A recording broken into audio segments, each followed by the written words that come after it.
प्यारे बच्चों, आज हम 12th फिजिक्स में रिवीजन करने जा रहे हैं और हम रिवीजन कर रहे हैं इलेक्ट्रोस्टैटिक्स यूनिट का। ठीक है, सबसे पहले तो हम ये देखते हैं कि इलेक्ट्रोस्टैटिक्स होता क्या है। तो इलेक्ट्रोस्टैटिक्स क्या है? फिजिक्स की वो ब्रांच है जिसमें हम स्थिर आवेशों का अध्ययन करते हैं और आवेशित वस्तुओं का, स्थिर आवेश से आवेशित वस्तुओं का अध्ययन करते हैं। ठीक है, तो वो क्या है? फिजिक्स की ऐसी ब्रांच है जिसमें हम चार्ज जब रेस्ट में होता है उसका अध्ययन किया जाता है। ठीक, आज हमने इसके अंतर्गत पढ़ना है वैद्युत आवेश और उसके गुण। चार्ज होता क्या है जिसका हम इलेक्ट्रोस्टैटिक्स में अध्ययन कर रहे हैं, वास्तव में वो है क्या, आज हम इसको देखते हैं। ठीक है, जब आप छोटे रहे होंगे तो आपने ये एक्टिविटी ज़रूर की होगी, खेल खेल में आपने एक एक्टिविटी की होगी कि आपने क्या किया होगा, अपने बालों से एक कंघी को रगड़ा होगा और उसको फ्रिक्शन दिया होगा और कागज़ के छोटे छोटे टुकड़ों को क्या किया होगा, उस कंघी को जब हम उन कागज़ के छोटे टुकड़ों के पास ले जाते हैं तो हम देखते हैं कि कागज़ के जो हल्के टुकड़े हैं वो आसानी से कंघी की तरफ भागते हैं, आसानी से कंघी की तरफ अट्रैक्ट होते हैं। ठीक है, ठीक ऐसा ही लगभग 600 ईसा वर्ष पूर्व थेल्स एक साइंटिस्ट थे, ग्रीक साइंटिस्ट थे। उन्होंने देखा कि एम्बर एक पदार्थ होता है, जब उसको सिल्क से या ऊन से रगड़ा जाता है तो उन्होंने देखा उसमें क्या आ जाता है, उसमें छोटी वस्तुओं को, हल्की वस्तुओं को आवेशित करने का गुण आ जाता है। ठीक है, और बाद में साइंटिस्ट हुए गिलबर्ट, ब्राउन, इन्होंने इसको नाम दिया कि जो बॉडीज़ दूसरी बॉडी को क्या कर रहे हैं, दूसरी वस्तुओं को आकर्षित कर रहे हैं, जिनमें ये गुण आ जाता है, उनको हम कहते हैं कि वे क्या हो गए हैं, विद्युतमय हो गई हैं। विद्युतमय हो गई हैं, इसका अर्थ क्या है? विद्युतमय हो गई हैं, इसको कहा गया, एक साथ लिखो इसको, विद्युतमय, इसको कहा गया इलेक्ट्रीफाइड। ठीक है, कुछ वस्तुओं में फ्रिक्शन के कारण हल्की वस्तु को आकर्षित करने का गुण आ जाता है तो कहा जाता है कि वे वस्तुएं क्या हो गई, इलेक्ट्रीफाइड हो गई। और जो ये गुण है उस गुण को नाम दिया गया इलेक्ट्रिसिटी। ठीक है, तो वो भौतिक कारण या वो भौतिक राशि जिसके कारण वस्तुएं क्या हो जा रही हैं, चार्ज हो जा रही हैं, इलेक्ट्रीफाइड हो जा रही हैं, उसको नाम दिया गया चार्ज।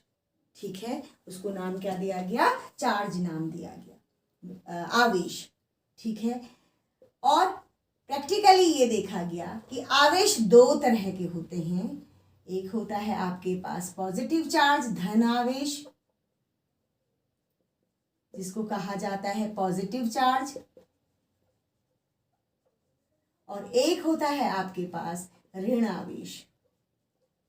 आवेश या नेगेटिव चार्ज। ठीक है, ये क्या है? पॉजिटिव और नेगेटिव दो तरह के होते हैं। और आवेश को, जो सिंबल आवेश को फिजिकली व्यक्त किया जाता है जिससे, वो होता है क्यू। किसे व्यक्त करते हैं हम? क्यू से व्यक्त करते हैं। और इसका जो, क्योंकि ये भौतिक राशि है, ये क्या है? एक भौतिक राशि है जिसका हम मापन कर सकते हैं, और इसकी जो मापने की जो इकाई है वो दी गई कूलाम। एसआई यूनिट जो है इसकी, वो क्या है? कूलाम या सी से इसको व्यक्त करते हैं। ठीक है, क्यू से व्यक्त किया जाता है, क्यू से इसका सिंबल हो गया ये इसकी। और ये कैसी राशि है? चार्ज जो है वो कैसी राशि है? अदिश राशि है, स्केलर क्वांटिटी है, अदिश राशि है। लेकिन इसके परिमाण को हम पॉजिटिव या नेगेटिवली व्यक्त कर सकते हैं। ठीक है, ये अपने आप में स्केलर राशि है। और इसकी जो डायमेंशन होती है, विमा होती है, वो क्या होती है? A × T। इसको आगे हम देखेंगे, I = Q/T से हमने इसको निकाला।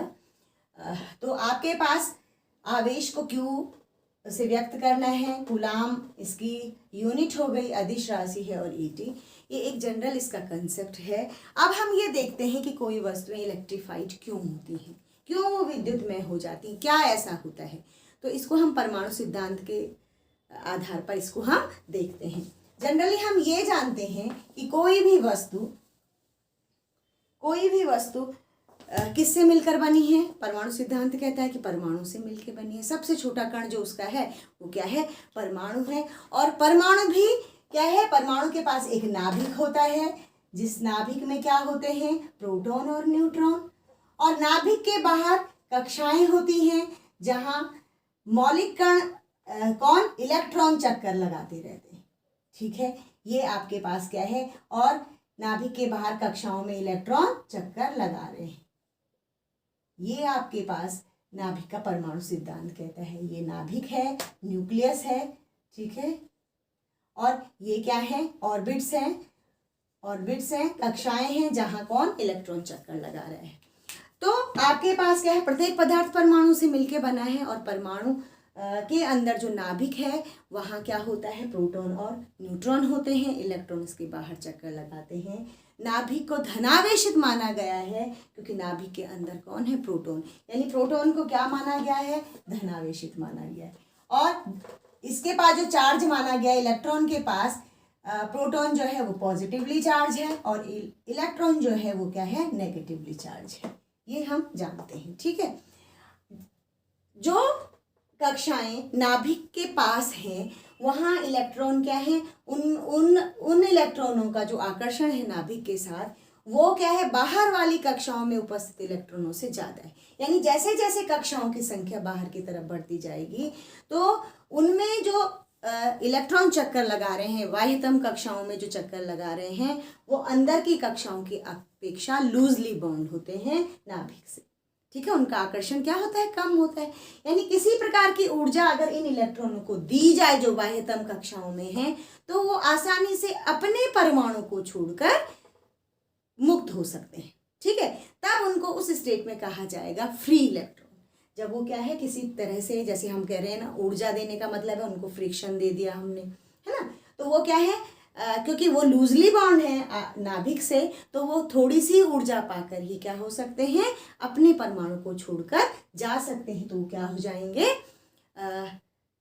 मुक्त इलेक्ट्रॉन कहलाएंगे। ठीक है, तो अब ये परमाणु क्या हो गया, चार्ज हो गया। ये परमाणु क्या हो गया, आवेशित हो गया है।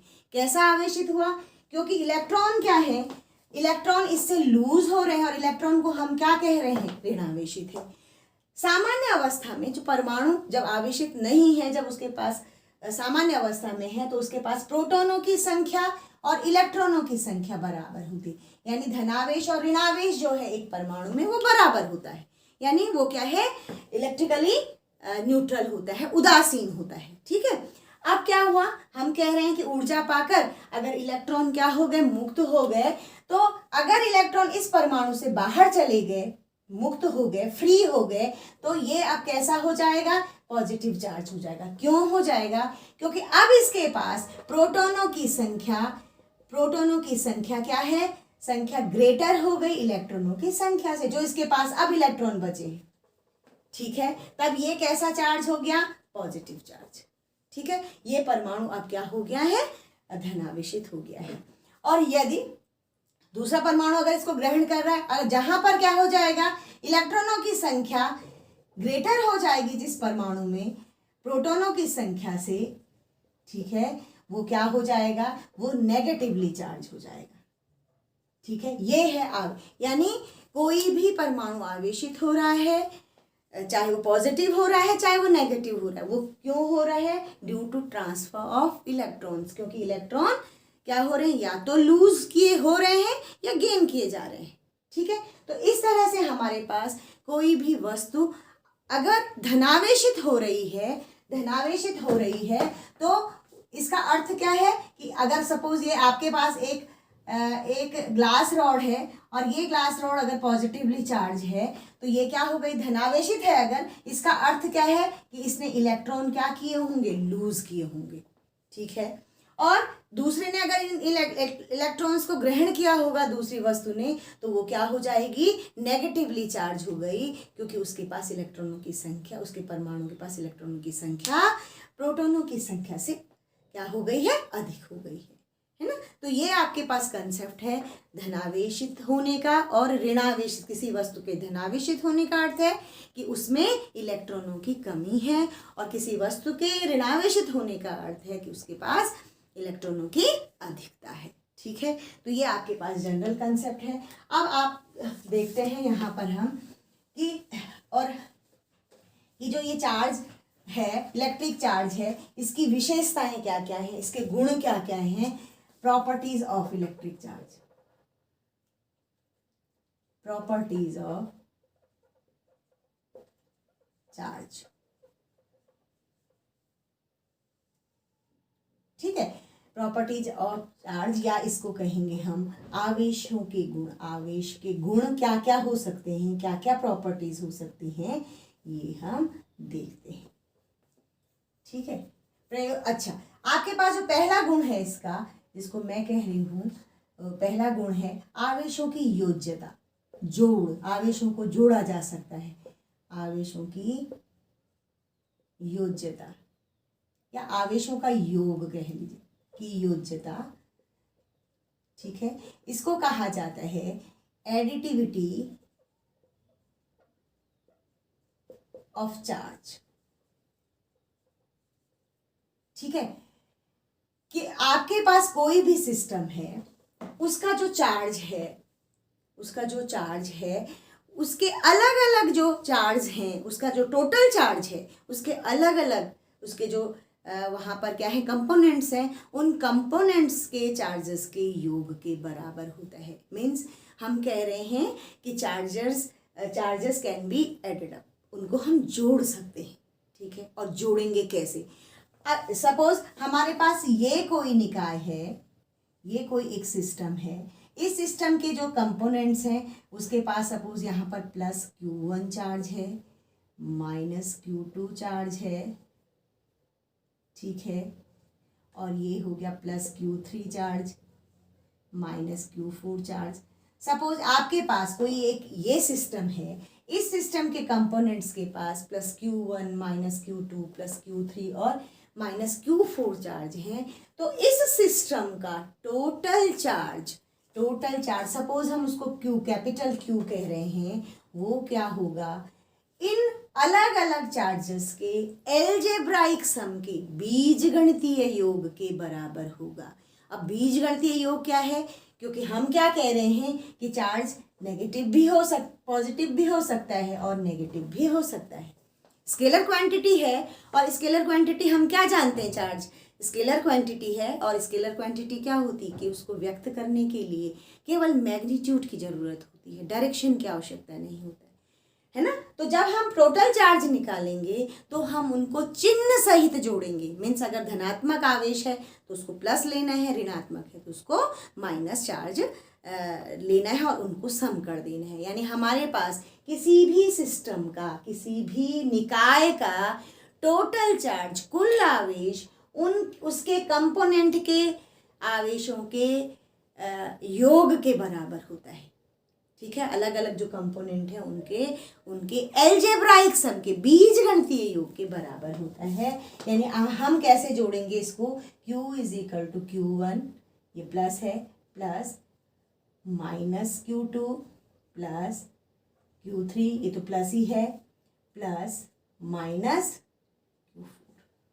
ये हो गया आपके पास इस सिस्टम का पूरा चार्ज, ठीक है।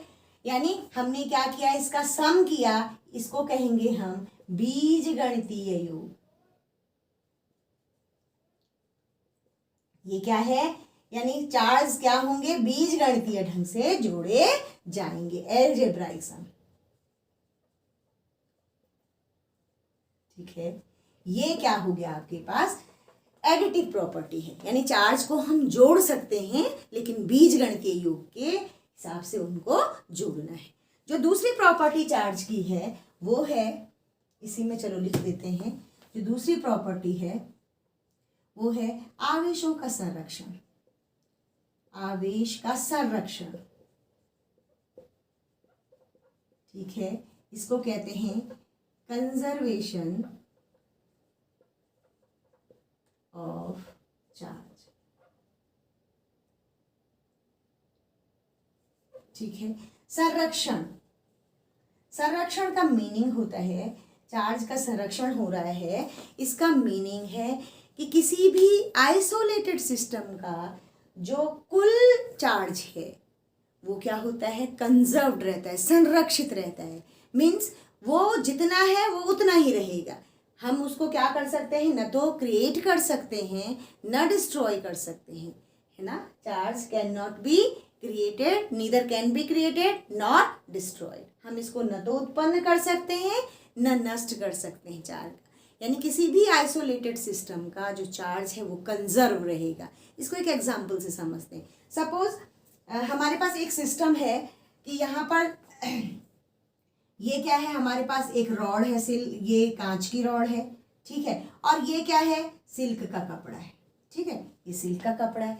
अब हम आरंभ में क्या है, इनका जो कुल चार्ज है वो शून्य है, उदासीन है, ठीक है। अगर किसी वस्तु पर कोई चार्ज नहीं है तो हम कहेंगे वो कैसी है, उदासीन है, ऐसा कहेंगे आप।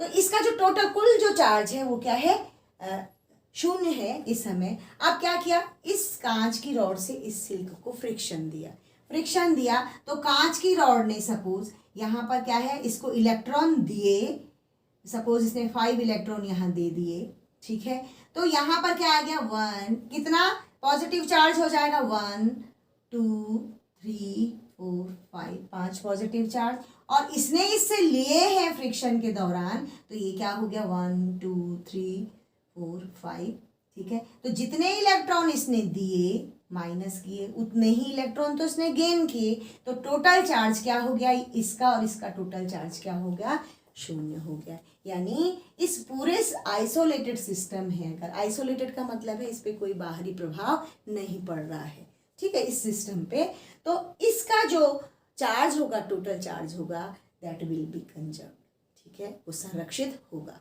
ठीक। ये बहुत इंपॉर्टेंट प्रॉपर्टी है चार्जेस की। तीसरी जो प्रॉपर्टी हम पढ़ रहे हैं वो है क्वांटाइजेशन ऑफ चार्ज।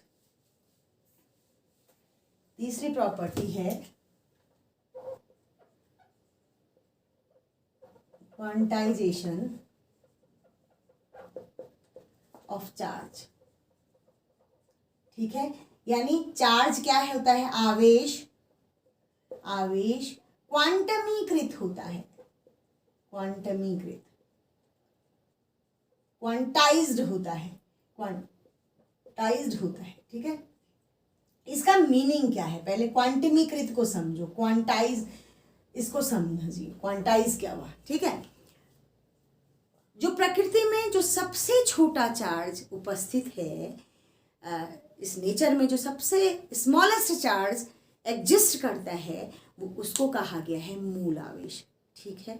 जो सबसे न्यूनतम आवेश प्रकृति में उपस्थित, न्यूनतम स्वतंत्र आवेश, इंडिपेंडेंट भी है वो, ठीक है, और वो क्या है, एग्जिस्ट करता है, उसको क्या कहा गया है, मूल आवेश या फंडामेंटल चार्ज कहा गया, इसको एलिमेंट्री भी कहते हैं, फंडामेंटल चार्ज, ठीक है। और इस मूल आवेश को कहा गया ई, इस मूल आवेश को क्या कहा गया, ई, और इसका मान एक इलेक्ट्रॉन पर जितना चार्ज होता है, एक इलेक्ट्रॉन पर जितना आवेश होता है उसको माना गया है। तो इसका मान कितना माना गया, ई की जो वैल्यू मानी गई है वो है 1.6 × 10⁻⁹ कूलम।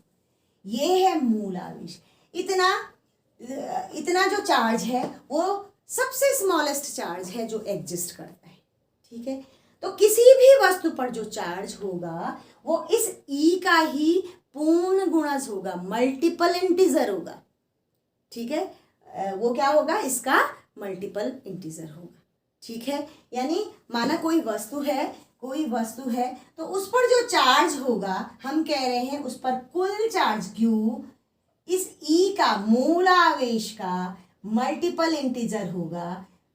इसको n से डिनोट किया, इंटीगर को, ठीक है, इंटीजर को n से डिनोट किया, और प्लस माइनस पॉजिटिव और नेगेटिव दोनों हो सकता है। तो ये क्या है, यही है क्वांटाइजेशन ऑफ चार्ज। यानी जो चार्ज है किसी भी वस्तु का, वो ई का पूर्ण गुणज है, मल्टीपल इंटीजर है, ठीक है। ये n की जो वैल्यू है ये 1 2 3 and so n can not be equal to fraction 1/2 0.2 and something, कुछ भी पॉइंट्स में ही पॉसिबल नहीं है, फ्रैक्शनल पार्ट में ही पॉसिबल नहीं है, ठीक है, कुछ भी आगे और सोन। यानी ये क्या है, पूर्ण गुणज कह रहे हैं हम इसको, ई का कुल आवेश जो है ई का पूर्ण गुणज, ये कह रहे हैं। ठीक है, ई का इसको ऐसे समझिए कि जैसे हम कह रहे हैं कि ये सिल्क रॉड है, ये सिल्क का कपड़ा है और ये रॉड है, कांच की रॉड है, ग्लास रॉड है, इसको इसने इन दोनों को फ्रिक्शन दिया तो हम कह रहे हैं ये पॉजिटिवली चार्ज हो गई, ये पॉजिटिवली चार्ज हो गई और ये क्या हो गया, नेगेटिव चार्ज हो गया। ठीक है, ऐसा कह रहे हैं। तो यहाँ पर देखिए जितने इलेक्ट्रॉन इसने दिए होंगे, इलेक्ट्रॉनों का जो स्थानांतरण हुआ होगा इसमें, वो क्या हो गया, पूर्ण संख्या में ही हुआ होगा। या तो 2 इलेक्ट्रॉन गए होंगे, या तो 3 इलेक्ट्रॉन गए होंगे, या 5 इलेक्ट्रॉन, या 10, जो भी, उतना ही क्या होगा, दूसरी बॉडी ने क्या लिया होगा, उतना ही एक्सेप्ट किया होगा, उतने ही इलेक्ट्रॉन जो उसके संपर्क में फ्रिक्शन ले रही है, फ्रिक्शन करवा रहे हैं जिससे। ठीक है, यानी कोई भी वस्तु चार्ज होती है, क्यों होती है, क्योंकि इलेक्ट्रॉनों का स्थानांतरण होता है, इलेक्ट्रॉन क्या होते हैं, ट्रांसफर होते हैं। ठीक है, तो हमारे पास क्या है, यहाँ पर देखिए कि जितने इलेक्ट्रॉन जो भी इलेक्ट्रॉन यहाँ गए होंगे वो क्या गए होंगे, पूर्ण संख्या में ही ट्रांसफर हुए होंगे। ऐसा नहीं हुआ होगा कि आधा इलेक्ट्रॉन निकल गया या 3/2 इलेक्ट्रॉन निकल गया, या तो 3 निकला होगा या 4 निकला होगा। ठीक है, यानी हमारे पास जो आवेश है वो कैसा होता है, वो इस गुण को कहते हैं क्वांटाइजेशन, क्वांटमीकृत होना। ठीक है, ये आवेश क्या होता है, क्वांटमीकृत होता है। वो मूल आवेश का जो स्मॉलेस्ट चार्ज पॉसिबल है उसका इंटीजर मल्टीपल होगा। ये है आपके पास क्वांटाइजेशन ऑफ चार्ज। ठीक है, तो इलेक्ट्रॉनों की संख्या पर निर्भर करता है किसी वस्तु का धनावेशित होना या ऋणावेशित होना, इलेक्ट्रॉन के ट्रांसफर पर निर्भर करता है। तो संरक्षण भी तो यही कहता है कि हम केवल क्या कर सकते हैं, आवेश को क्या कर सकते हैं, स्थानांतरित कर सकते हैं, आवेश को उत्पन्न और नष्ट नहीं कर सकते। और एक और प्रॉपर्टी है हमारे पास कि अगर वो है इनवेरिएंस ऑफ आवेश का, वेग का आवेश पर प्रभाव, इनवेरिएंस ऑफ चार्ज। चौथी जो प्रॉपर्टी है वो है इनवेरिएंस ऑफ चार्ज। ठीक है, इनवेरिएंस ऑफ चार्ज का मतलब है आवेश पर वेग का प्रभाव।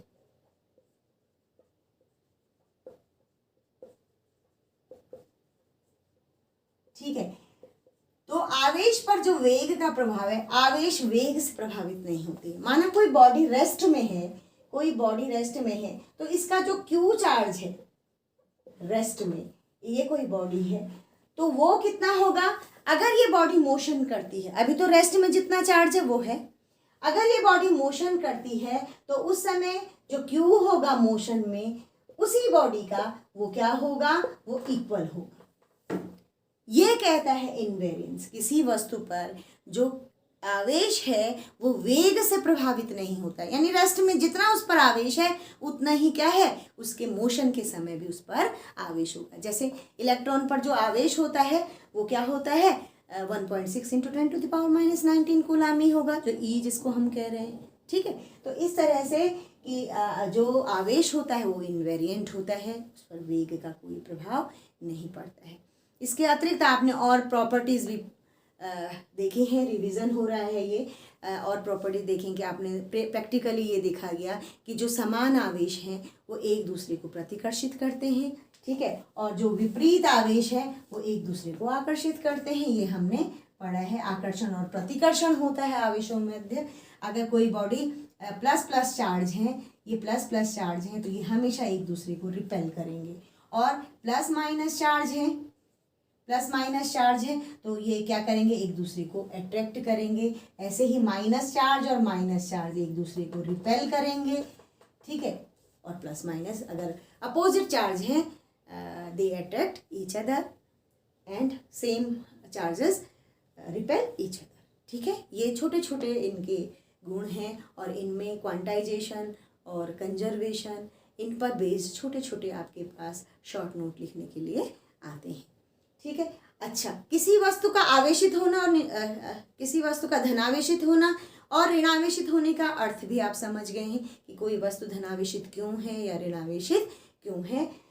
इसी के आधार पर आपके पास कई बार ऐसा न्यूमेरिकल भी आ जाता है कि आपके पास उस वस्तु का आवेश दिया रहता है कि इतना धनावेश है। अगर किसी वस्तु पर कोई वैल्यू उसने दे रखी है कि इतना धनावेश है, तो बताइए इसमें कितने इलेक्ट्रॉनों की, बताइए इसमें इलेक्ट्रॉनों की अधिकता है या कमी है। चूँकि उस पर धनावेश है तो उस पर क्या होगा, जाहिर सी बात है इलेक्ट्रॉनों की कमी होगी। और आपके पास जो फॉर्मूला है Q is equal two plus minus NE जो है, चूँकि उसके पास धनावेश है तो उसके पास इलेक्ट्रॉनों की कमी होगी। यहाँ से आप, और कितने इलेक्ट्रॉनों की कमी होगी, यहाँ से N is equal to Q/E करके आप निकाल सकते हैं। ये आपको गिवन होगा कितने कूलाम आवेश है उस पर, और ये E की वैल्यू फिक्स्ड होती है, ये मूल आवेश है, ये क्या होती है 1.6 × 10⁻⁻19।